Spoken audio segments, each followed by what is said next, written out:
सिंध की सकाफत को अक्सर लिबास, रंगों और त्योहारों के जरिए पहचाना जाता है, लेकिन दरहकीकत सकाफत एक समाजी और माशी निज़ाम भी होती है जो अफराद के रोजगार, महारत और तर्ज ज़िंदगी से जुड़ा होता है। रिवायती दस्तकारी और हाथ से बनाए गए हुनर कभी सिंध के मकामी माशी ढांचे का अहम हिस्सा थे। आज ये हुनर इसी ढांचे के किनारे पर मौजूद हैं। सिंध के मुख्तलिफ इलाकों में अब भी ऐसे कारीगर मौजूद हैं जो कई नस्लों से ये हुनर अंजाम दे रहे हैं। ये हुनर आज भी जिंदा हैं, लेकिन उनकी माशी हैसियत कमज़ोर हो चुकी है। इस सूरत हाल की वजूहात जज्बाती नहीं बल्कि साख्ती और माशी हैं। पहली वजह बाजार की तरजीहात। रिवायती हुनर ज़्यादा वक्त, ज़्यादा मेहनत और ज़्यादा महारत का तकाजा करते हैं। इसके मुकाबले में मशीनी मसनूआत कम लागत और कम वक्त में तैयार हो जाती हैं।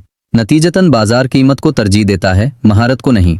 दूसरी वजह आमदन में अदम तसलसल। एक हुनरमंद कारीगर इस पेशे से मुस्तकिल और महफूज आमदन हासिल नहीं कर पाता। जब कोई पेशा बुनियादी ज़रूरियात जैसे खुराक, तालीम और इलाज पूरा न कर सके तो इसका अगली नस्ल तक मुंतकिल होना मुश्किल हो जाता है। ये एक माशी हकीकत है। तीसरी वजह हुनर की मुंतकली का फुकदान। ज़्यादातर रिवायती हुनर गैर रस्मी शोबे तक महदूद है।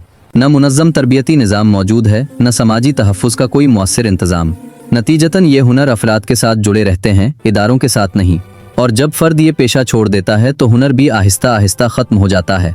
ये सूरत हाल सिर्फ सकाफती नुकसान नहीं है, ये रोज़गार के मौक़े, मकामी मईशत और समाजी इस्तेहकाम से भी जुड़ी हुई है।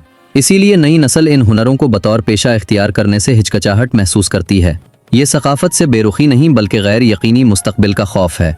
आज बहुत से हुनरमंद ये सवाल खुद से करते हैं, क्या मेरे बाद ये हुनर बाकी रह सकेगा? ये सवाल सिर्फ एक फ़र्द का नहीं बल्कि पूरे माशरे का सवाल है। दुनिया के कई ममालिक में रिवायती हुनर सकाफती वर्सा होने के साथ साथ एक माशी वसीला भी समझे जाते हैं। वहाँ रियासत तरबियत, डिज़ाइन और मार्केटिंग में फ़ाल किरदार अदा करती है। सिंध में भी ये मुमकिन है, लेकिन इसके लिए सिर्फ जज्बात नहीं बल्कि मनसूबा बंदी और इदारा जाती ताउन दरकार है। ये डॉक्यूमेंट्री किसी इल्ज़ाम की कोशिश नहीं है, ये एक हकीकत को वाज़े करने की कोशिश है। क्योंकि सकाफत तब ख़त्म नहीं होती जब लोग बदलते हैं, बल्कि तब कमज़ोर होती है जब निज़ाम इंसानों के साथ आगे बढ़ने में नाकाम हो जाता है।